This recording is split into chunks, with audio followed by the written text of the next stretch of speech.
Hello, स्वागत आहे सगळ्यांचं आपल्या पुन्हा एका नवीन मिनी ब्लॉगमध्ये. तर गेल्या काही दिवसांपासून आता बऱ्यापैकी ऊन तापायला लागलं आहे आणि जसंच ऊन तापायला सुरुवात झाली तर हे जे फिल्टरचं पाणी असतं तर ते प्यायला नको वाटायला लागलं आहे. आता खूप गरम असतं त्यात आणि हिवाळा असल्यामुळे मी हा जो माठ आहे तर हा गेले 2-3 महिने वर माडावर ठेवून दिला. तर त्याला वापरत नव्हते मी, तर आता तो मी वापरायला काढला आहे. आणि हे जे स्टँड आहे स्टीलचं माठ ठेवायचं तर ते इतकं छान आहे, मला एवढं आवडलं. तुम्हाला जर कोणाला घ्यायचं असेल तर नक्की परचेस करा, कारण वेगळा आपल्याला ग्लास ठेवण्यासाठी स्टँड वगैरे काही घ्यायला लागत नाही. त्याच्या खालीच आपले 6 ग्लास असतात, ते आरामाने मावतात.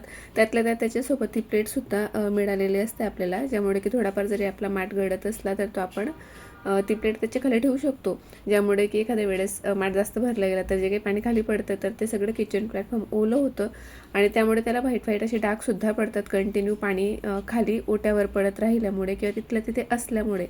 तर त्यामुळे मला हे स्टँड खूप जास्त आवडतं.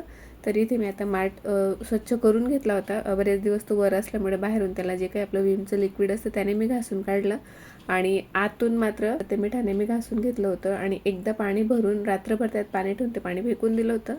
आणि आज पूर्ण दिवसभर मी आता त्याला हवा लागू देणार आहे. त्यानंतर आज थोडंसं किचनसुद्धा मी आवरायला काढलं होतं. एकाच वेळेला मी संपूर्ण किचन आवरायला घेत नाही, स्टेप बाय स्टेप करते. तर आज किचनची वरची बाजू मला आवरून काढायची होती.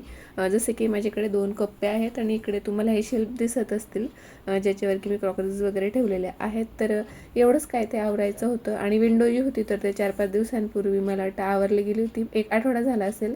त्यामुळे आज विंडो आवरायची नव्हती, फक्त पुसून काढणार होते मी वरच्यावर. हे सगळं आवरून झाल्यानंतर आणि किचनची वरची बाजू म्हणजे हे सगळं स्टाईल्स वगैरे हे सगळं मी आज क्लीन करणार आहे आणि उद्याला खाली ट्रॉलीज वगैरे असं हळूहळू करते आणि लास्टच्या दिवशी मग फ्रीज असतं आणि माड्यावरची भांडी असतात. तर असं 3 दिवस करून मी माझं किचन आवरत असते, कारण एकाच दिवसात मग ते खूप हेक्टिक होऊन जातं. घरातली कामं असतात, प्लस मुलांची शाळा असतात, क्लासेस वगैरे असतात, सोडायला जाणं आणायला जाणं बऱ्याच गोष्टी असतात. आणि आधी घरी यायच्या आधी मला सगळं आवरून घ्यायचं होतं, कारण तो आला की परत त्याचं खाणं पिणं असतं, दुपारचं त्याला क्लासमध्ये नेऊन घालणं असतं, अशा बऱ्याच गोष्टी असतात. त्यामुळे मी सकाळची माझी आज कामं जरा लवकरच आवरली होती, रोजचं जे काही रुटीन असतं ते. आणि त्यानंतर डायरेक्टली हे आवरायला काढलं होतं. आणि थोड्या दिवसात किचन असं आपण आवरून घेतलं तर खूप छान वाटतं, प्रसन्न वाटतं आणि ते मेंटेनसुद्धा राहतं. तर दर महिन्याला हे असं मी डीप क्लीन करून घेत असते माझं किचन. तर ही जी किचनची किंवा किचन ओट्याची जी काही स्टाईल असते तर जास्त दिवसांपर्यंत शाईन करायला हवी, म्हणून मी एक ट्रिक वापरते संपूर्ण किचन आवरून झाल्यानंतर, पाण्याने पुसून झाल्यानंतर. त्यासाठी लॉंग व्हिडिओ नक्की चेक करा. भेटूया नेक्स्ट ब्लॉगमध्ये, तोपर्यंत बाय.